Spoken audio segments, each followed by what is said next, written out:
السلام عليكم، نتمنى تكونوا بخير وعلى خير ونلقاكم فيديو احسن ما يرام. غادي نوجد معكم واحد الوصفه ديال الحبه السوداء مع العسل الحر. يعني هذه مزيانه للبرد. الناس اللي عندهم البرد، الكحبه ما تتحيدش ليهم واحد المده طويله واخا تيشريو الادويه وداكشي ما تتحيدش ليهم. هاد الحبه السوداء مع العسل الحر فهي زوينه، تتحيد لكم الكحبه اللي تتكون قديمه فيكم. يعني هاد الوصف اللي نشارك معكم انا مجرباها. عندي هنا الحبة السوداء منقية مزيان وطحنتها، تقريبا تتولي بحال البودرة. ومن بعد غادي نزيد معها العسل الحر. هذه راه زوينه تعطوها لوليداتكم او للناس الكبار من الليل هكا واحد المعلقه ولا شنايه.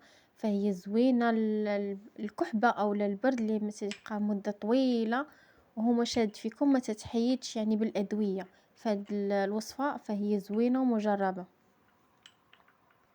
اللي ما مشتركش في القناة يشترك في هذه القناة، فنتمنى تدعموا هذه القناة الصغيرة.